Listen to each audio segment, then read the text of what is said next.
All right, guys. Hey, welcome back to the Monday Morning Mindset Podcast. Paul McLean here with my buddy Tyler Glennon. Good to have you, brother. Appreciate you having us out here. We're excited to be here. Dude, good to have you here, man. So we just got done with the boot camp. That's why the graphic in the back, you see a big boot, because it's like you got to strap up, take some action, build this thing. And so we're wrapping up doing a Q&A, and wanted to include you guys in this. My goal every week is to provide you value, to make sure that I sit back and say, hey, what's something that if you heard, if you saw, if you got your hands on it, it will help take your business to the next level, because the goal is every day to get a little bit better. So I believe today this is going to get you better. Share this, like, subscribe, let your team know about it, let people know about it. This will provide them value, and sometimes the best thing you could do to make a difference in somebody's life is simply exposing them to a different thing that they didn't have the ability to be exposed to without you making that share. So with that said, we're going to jump into Q&A. So who's got the first question? Go ahead. If you can say your name and then the question. My name is Nick Ford. Can you explain what a presentation is? Okay, so Nick Ford, the question is, break down what the presentation process looks like. So if you're talking to a client, you get them on the phone. More agents than not are doing one call closes. So Tyler, if you want to take some of that, unpack some of that, then I'll add to it. Yeah, absolutely. So, I mean, just to like put this in perspective, like you're trying to offer the product to people. Like if you don't ever ask anybody to buy it, nobody can buy it. So like we have to ask people to actually buy the product day to day. And so I view a presentation as like you get through the sales process, a script, you say your intro, do credibility, grab medical questions, hit the why, and then you ask them which option makes the most sense. At that point, you completed a presentation. And like not every person's going to say yes. You offer enough times, a certain percentage will. That's your closing percentage. But the presentation is just like, hey, is option one going to make more sense, or is option two better for you month to month? And just a little value of like how you can offer. I don't know if you've made a bunch of sales or whatnot, but if you're a newer agent, something that I've seen actually take agents' closing percentage and increase it is instead of saying, hey, which one fits better for you month to month, you can actually use this line. And like literally, I've seen it double people's closing percentage. You don't even ask them which one makes the most sense, because if you do the sales process right, you should be trial closing and saying like, since it seems like it's probably not a matter of whether or not we're going to get something set up for you, it's probably just figuring out which choice actually fits best for you. Is that fair to say? And then they're like, yeah, that's right. And then when you get to the numbers, you say, hey, here's option one, here's option two. You can do three if you want, doesn't really matter. But then you say option one's 110, option two's 100, option three's $90 a month. Is there any reason at all why $90 a month would be too expensive for you? And then they say, no, it's not too expensive. You say, all right, we'll at least get you started on that one. I'll go ahead and pull that up. Go ahead and verify the spelling of your first and last name. And then they verify the spelling of their first and last name, and you're in the application already. And so you're not even, because what I've found is that when you give them too much information, they think about it, and then they don't make a decision. So if you literally take away the ability for them to make a decision, and you have the confidence at the presentation, you can just walk right in. And then once you grab all the info, you can come back and say, hey, did you want to do the 90 or the 100, or is the 110 good, right? Then you can ask it again. But with your confidence of like, hey, this is not a matter of whether or not we're going to do this, like you can actually close more people. Dude, that's so good, because the reality is like assumptiveness is like the biggest way that you can increase your close ratio. Most agents mess up because they're not assuming, and people want to be led, guided, and directed. You got the license, they've raised their hand, they say, hey, we want to get a plan. Now they're looking for you to take charge. Just the same way, if you go to the doctor's office, you're not looking for them to ask you for what you think you should do, right? I remember a while back, Tyler, I've got 5 kids, and so, one of my poor parenting moments, 2 of my kids were running on the couch. I think at the time, Parker was maybe, I don't know if she was like 8, 7 or something like that, and then Penelope would have been like 4 or 5.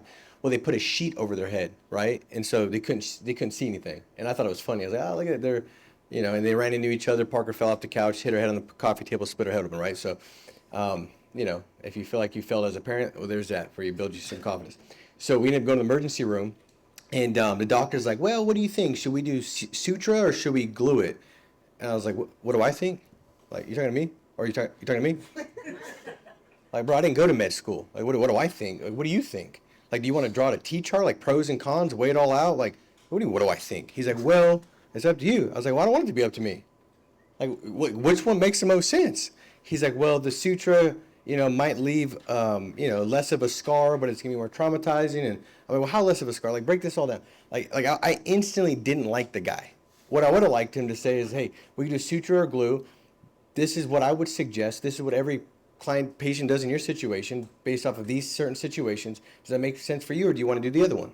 No, I like to do the other. I like to do that one. Good. Sounds great. Like I instantly didn't like him. Now he could have been the best doctor in the country. I still wouldn't have liked him. The person that was brand new, that didn't even know what he was talking about, if he would have said, "Hey, this is what I suggest," and maybe he shouldn't even suggest anything because he's brand new, I would have liked him more. And people buy from who? Who they like and who they trust. And so they want to be led, guided, and directed. So assumptive closing, Tyler, you nailed it. I remember I had this one agent, he's like, I was like, man, what's going on? Like, with your, he's like, dude, I get these clients crying. I'm like, what do you mean? He's like, dude, like tears, like they're crying, they're emotional. Like I go through the financial inventory. I ask these very emotional, heavy questions, and then I go even deeper, bro. I was like, okay. He's like, bro, they're like visualizing like if they die, like what it's gonna look like, and like they're in. It's like it's done. I'm like, are you selling? He's like, no, man. At the end, they just want to say they want to think about it. I'm like, dude, what the heck are you saying at the end, bro? Like give me your liner. He's like, I just asked him like, so, like, do you guys want to start the application now? I was like, well, bro, like. That'd be like walking down, Target, and you're on the toilet paper aisle. And the employee is like, sir, did you want to buy some toilet paper today? You're going to be like, I don't know, I'm kind of thinking about it. Like, it's a knee-jerk reaction, bro. Like, nobody window shops toilet paper. They didn't go down to see if Charmin came out with a new blend. And they're trying to figure out, like, should I get it? Should I not get it? No, dude, they need to freaking wipe their butt. Like, they need to get they didn't window shop. They're crying, dude. They were sent in a form. You don't ask them if they want to start the app now. And so, like, it's assumptive closing. You can mess up a done deal sell if you miss assumptive closing. And the one liner that I used, Tyler, and that made a difference was like at the end, like, hey, we can't make a decision today because we don't know if you're going to qualify. But Tyler, if you were to qualify, which one of these options would make the most sense for you based off of budget and based off of protection? And then have them choose. Now, I love what you said because oftentimes what I would say is, I would just give them one option, the one I suggested. We can't make a decision today because we don't know if you're going to qualify. But if you were to qualify, this option here is going to do this for your family. Like if it's a death benefit of 80 grand, I spend the time not talking about what it is. I talk about what it does. What it does is what moves the emotion, and people buy from emotion, and they use logic to support their emotional decision. So, this one here is going to be 100 grand, or I'd say it's final expenses. It's going to be 20 grand. This is going to cover your final expenses, and it's going to give your spouse 3 months of income replacement so she can mourn, grieve, recover, make the next best move, and not have to worry about it. Now, we can't make a decision today because we don't know if it's going to qualify, but if you were to qualify, this plan here, the $20,000 for 120 a month, is that a little bit too high, a little bit too low, or is that about where you want to be? That's about where I want to be. Okay, great. We'll see if we get you qualified there. Well, that's a little bit too high. Okay, great. And then I do the same thing. This one is, $15,000 and it's $90 a month. Again, we can't make a decision today because we don't know if you're going to qualify. But if you were to qualify, would this be about where you want to be? A little bit too high, a little bit too low, or is this about where you want to be? Oh, that's about where I want to be. Okay, great. We'll see if we get you qualified there. Assumptive selling is essential. The second part that will boost your close ratio, and Tyler, I want you to talk to this, is building a bigger why, like getting the emotion, like getting them to see something that is not able to be actualized because they won't be here when they die, but to get something so visual and seen that it almost seems palpable, like it's tangible, as if it's already going to happen. Because the reality is this: people don't know the difference between what they experience and what they imagine. You know what I'm talking about? Like has anybody ever had a nightmare? You wake up, maybe you're sweating, like making some noises, like while you're sleeping. It ain't actually happening, but your body doesn't know the difference. It's responding as if it is happening. It was funny, Tyler, like, I don't know, maybe a couple years back, my wife, she woke me up and she was like laughing. I was, what are you laughing about? Why'd you wake me up? She's like, you were crying like a little baby. Like, I was like, well, prove it. She said, I didn't take a video. I was like, well, there's no proof. Don't talk about this again. But like, I was having a nightmare. I didn't know I was having a nightmare. She saw that I was having a nightmare because she could see, but I was imagining something. So the goal is to get the client to imagine what it's going to look like when something happens so vividly, so compelling, that it actually causes them to take the action as if it's already going to happen. Does that make sense? So talk about that, Tyler, like, because this is a big part of the presentation. I love how you gave the framework because like that's a long answer to break down the presentation. But the things that matter the most in the presentation would be assumptiveness and building a very strong why. So what are some things that you do to build a why throughout that presentation? Yeah, the if it was, so there's two pieces of the sale, right? There's a logical side of it, and then there's the emotional side of it. And if logic was enough, they would have already had it, right? Like it already is logical for them to get this because they filled it out, they sent in the information, you're on the phone with them, you set the table, you did the medical questions. Like it already makes sense enough for them. They're walking through this process with you. And the challenge is when if we don't go over the why enough, there's no emotion involved in their decision making process, then the logic's not enough. So like we can't just throw the numbers at them and present because logic, if it was logic, they would have already had it, right? So we have to do a really good job at asking questions to get an understanding of what their situation looks like. And we have to get their emotion. There's like an invisible line for every client that when you ask enough questions in the why section, you touch on the right topics for them, like it's going to increase their emotional interest in the conversation. When you cross that line, they're willing to buy. And the challenge is like, we don't know where that line is for everybody. And some people, it's like so difficult to get them there. And some people, you just got to ask 2 or 3 questions. And a lot of them, you got to ask like, I'd probably say like 8, 10, 12, 15 questions inside that range. And when you're asking questions, that brings out their emotional interest to making the decision, which then we can get them to say yes when we present the numbers, move forward in the application. But with regards to like building a strong why, like again, when you're going through the process, they're already letting you lead the conversation. And so when you get into the why, I try to focus on a few different things, right? And like it's the beneficiary's situation. So I'm always painting a picture, telling a story about what's going to be their situation. So if it's like Betty is going to be leaving behind Bob and Bob's not going to have the money to pay for the final expenses or to cover the mortgage payments or whatever, it's like I just flat out ask them, well, what are you gonna do? And then you're silent, right? And then they say, well, I don't know. I'd have to do a GoFundMe, get a loan, ask the Hey, family. why are you silent though? I let there be space to let them imagine and think about what the situation is. And so, like, in closing, just to kind of spin off of this, like, a lot of times I feel like when we're reading the script, especially when we're new, we're like rushing to the next question. And it almost feels like we're not giving it enough time for them to like imagine the situation. So I'll give you an example. If I'm like, hey, what would you do? What would Bob do if you passed Mary? And Mary's like, he would be, in a tight spot. I'm like, tight spot. And how do you mean by that? Like, I'll let there be space because they're thinking about it. Like, it's the last thing that they said. It's going to be floating in their mind. And then I'm going one layer deeper with it. And they're like, well, I mean that you wouldn't have the money to come up with it, whatever it is. And I would, he would probably have to ask family to help with the thing. Man, ask family to help with the thing. Like a, is that like a position that you would want to leave him in? And like you just go one layer deeper and you're not in a rush.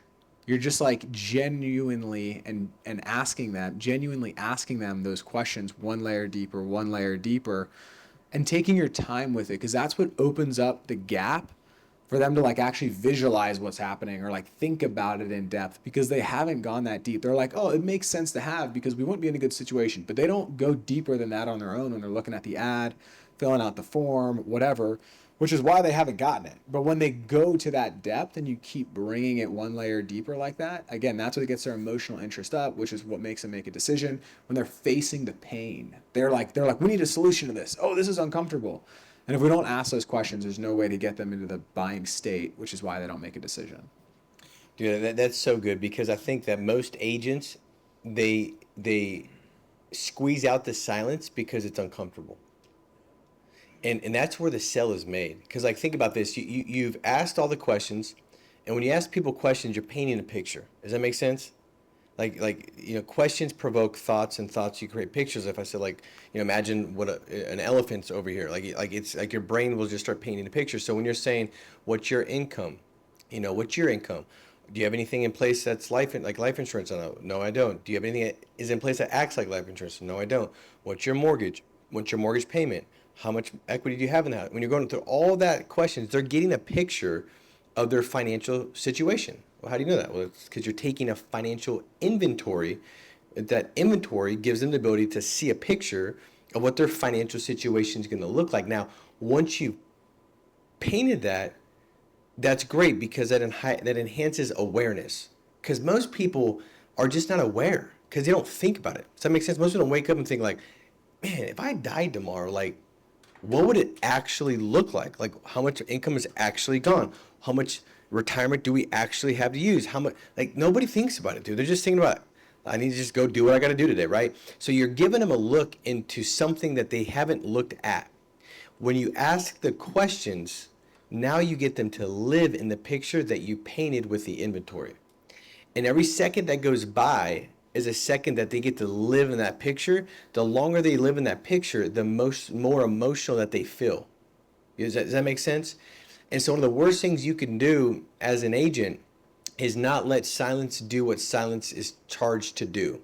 It's in place to work, to go to work. So make sure you guys don't overstate, overtalk, like rush on. Like once you painted the picture, those questions are so important. You got to ask the questions though with authenticity and with a heart that cares, because if you don't, it'll come across like as condescending and manipulative. So if I'm like, Tyler, what happens if something happens? Well, it'd be tough. Like, well, dude, what do you mean by tough? Like that. You gotta kind of be intentional with like lowering your voice. Like all that stuff matters. Now, you can still help a lot of clients without having the tonality and speed and pitch and cadence all dialed in. But if you're not trying to get it all dialed in while you're doing it, you're missing it, dude. Like if you can get your presentation perfected over a period of time because you're intentionally trying to always make tweaks and adjustments to make it better, like what are you doing? Because what if you knew, and it's just, how long is a script, right? It's like, I always think about this, Tyler, like there's actors that get a script to go do a skit in a movie or whatever. And the difference between the good ones and the bad ones is not the lines, it's how they project and how they perform with those lines. Does that make sense? It's like Kevin Hart is funnier saying the same things as me because like the way he says them, like how he holds himself, like his little faces he makes and all that kind of stuff, right? But he's got it dialed in. So like, are you getting it dialed in where you know when to lower? He said, well, how do I know that? Well, you watch somebody that's really good at it. Like if they're writing 40, 50,000 a month, they got that down. They're writing 60, they got it down. So paying attention to not just what's being said, but the way in which it's being said is really, really important. See, it's not what you say, it's what they hear. And what they hear is how you said it. It's kind of like, I go on date night every week with my wife, and like she'll be like, sometimes she'll say, babe, what do you think about this? Like, and she's asking like, how's my butt look, right? And if I'm like, it looks good, she's like, what do you mean it looks good? Like she'll get mad. Cause like the way I said it, she's like, what do you mean it looks like so it doesn't look good? So you're telling me my butt looks terrible, But like if I'm like, girl, your butt looks good in those jeans, like, let's go. Like now it's about to be a good night. Like those are two opposite extremes, you know what I'm saying? Like one is like she wants to fight, the other one she wants to like do other kind of fights, wrestle and stuff. So it's different. I'm saying the same thing. It's how I'm saying it. Does that make sense? So anything you want to wrap up, dude? I know we gotta jump, and so I hope this has provided some value. But wrap up with anything else related to like closing and. Yeah, I just feel like the biggest thing that people try to focus on is things that are not progressing them in the business, like just repeatedly, whether you're trying to build an agency or you're trying to sell. And when it comes down to like when the rubber has to meet the road, it's like, hey, are we getting our offers out? Are we getting our presentations out? Because no matter what, there's going to be ups, downs. You're going to have a week where you have, like there's people here who have written, 10K in the last 24 hours. And there's people here that have gotten, rejected a lot in the last 24 hours. And the key is consistency. And so no matter what happens externally, if you can focus on what's controllable inside your business, like you will win no matter what. And when I look back in my career, the things that I did, it didn't matter what was happening. I could be in a chargeback storm. I could be, getting deposits from issue paying 25K in 1 week. It didn't matter. I was just showing up and doing the work every single day. And over a long enough period of time, you recognize all the patterns that led to it. And it was not that you were special or magic closer, but you were just doing the work every single day. And so the work is presentations, dials, filling out applications to help families. I love it, man. So good, dude. I've enjoyed this, Tyler. I mean, I've enjoyed working with you for the last several months, and dude, I thoroughly enjoy it. I mean that. Like, not everybody, I got to work with a lot of people. Some I enjoy more than others, right? And I really enjoy working with you, man. What you're doing, what you're building, your heart to serve clients, your heart to serve agents, and really the vision of what you're going to build and grow. Like, I love it because I love just being a part of somebody that's got a compelling vision that's going somewhere. That if there's anything I do to play just a small part in that, man, it's what does it for me, man. So I appreciate you. Guys, I hope this has been good for you. Let's go out there, attack this thing. You do control three things: attitude, activity, and association. So today, what can you do to enhance those? Let's make it a massive week. Be strong, stay steadfast, and we love you. God bless you guys. Take care.